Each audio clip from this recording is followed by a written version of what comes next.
ఇప్పుడు పవన్ కళ్యాణ్ గారు కుంభమేళకి వెళ్ళారు. సో తను పర్సనాలిటీ గురించి ట్రోల్ చేస్తారు అని అంటున్నారు కదా. సో ట్రోల్ చేసిన వాళ్ళందరికీ కూడా తమ్ముడు మూవీ ఒకసారి చూపిద్దాం. మళ్ళీ ఒకసారి థియేటర్లో వేయించి అందరినీ ట్రోలర్స్ ఎవరైతే చేసిరో వాళ్ళందరూ ఒకసారి తెచ్చి కూర్చోబెట్టి ఆ మూవీ చూపిద్దాం ఒకసారి. ఇంకోటి రీసెంట్గా మనకి హరిహర వీరమల్లులో ఒక చిన్న గ్లిమ్స్ వదిలేరు. తను స్టిక్ పట్టుకొని అంత హెవీ బాడీతో లేచి ఒక పంచ్ అంటారు, మీరు అందరు చూసే ఉంటారు కదా. ఆ ట్రోలర్స్కి అదంతా కనిపించలేదు అనుకుంటా. మళ్ళీ ఒకసారి షేర్ చేద్దాం అందరికీ కూడా.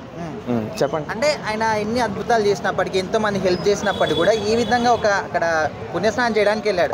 సో అక్కడికి వెళ్ళినప్పుడు కూడా బాడీ షేమింగ్ చేయడము, తన గురించి వ్యతిరేకంగా మారడం కరెక్టే అంటారా? అంటే మిగతా వాళ్ళు వాళ్ళ ఇంట్లో పూజలు చేసుకోవట్లేదేమో, మరి పూజలు చేసుకుంటలేరేమో, వాళ్ళందరూ ఎక్కడికి వెళ్ళి వెళ్తూ ఎక్కడ ఏ దేవుడిని మొక్కుతున్నారో, మరి ఎట్లా సాంప్రదాయం అంతా మర్చిపోయినట్టున్నారు వాళ్ళందరూ.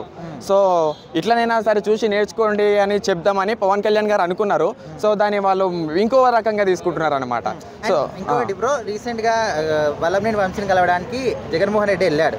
సో అక్కడికి వెళ్ళినప్పుడు ఇన్ని రోజుల పాటు ఎక్కడ మాట్లాడినా కూడా ఖచ్చితంగా పవన్ కళ్యాణ్ గురించి మాట్లాడేది. అయితే ఈసారి ఎక్కడ కూడా ఆయన పేరు తీయలేదు. సో మరి ఈసారి ఏమన్నా రూట్ మార్చాడా, ఆయనతో ఏమైనా స్నేహం కోసం ట్రై చేస్తాడని కొంతమంది అంటున్నారు. మీ అభిప్రాయం ఏంటి? సో లేదండి, దాని గురించి నాకు తెలియదు. నేను ఇంకా వినలేదు కూడా నేను దాని గురించి. ఓకే.